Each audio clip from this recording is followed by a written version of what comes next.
And greetings from the home office and Misty the rescue cat, who is high on her perch in the cat condo, very protected from Princess, the wild and crazy puppy who likes to jump on the cat condo. But more importantly, in breaking real estate news, a federal judge has just ruled that the Centers for Disease Control and Prevention overstepped its legal authority by issuing a nationwide eviction moratorium, a ruling that could potentially affect millions of struggling Americans.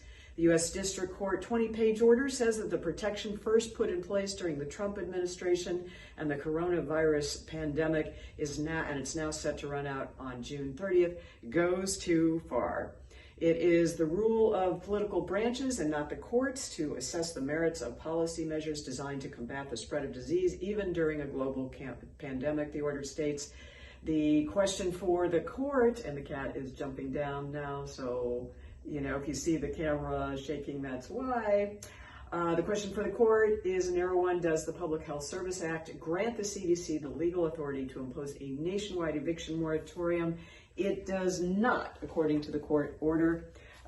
This goes on to say that this doesn't affect local moratoriums, but time will tell, as we used to say in the news business. So anyway, just wanted to share that with you because it does affect how banks and financial institutions will be dealing with short sales, which is the precursor to foreclosures, which can happen when tenants are not paying their rent.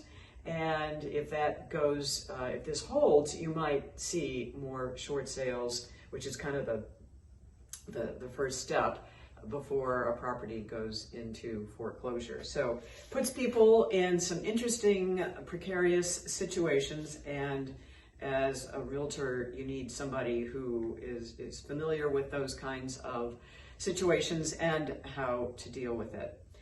So obviously, if you are in the position of buying or selling a home, please do check out my ellensellsarasota.com website. I am a competitive runner and have placed 221 times in a 5K race or longer for my age group since 2006. So I know a lot of the parks and the areas around town in the Sarasota and Manatee County areas, and sometimes even on either side of that, because I will travel to do a race just to kind of keep up the energy.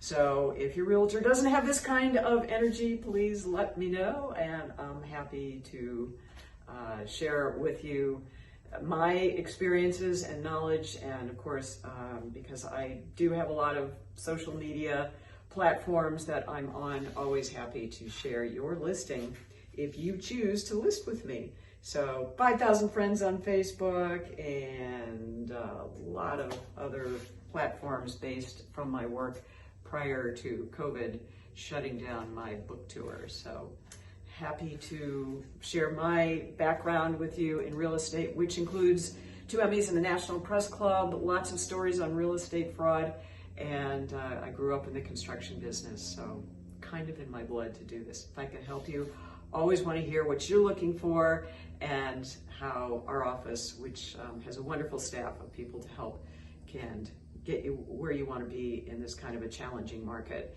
that we have. Sometimes people who spend days looking for a property and get shut out for different reasons. So it's important to work with somebody who can navigate the pitfalls and the challenges in our very hot and interesting market. All right, everybody, gotta run. Oh, be sure to like and subscribe.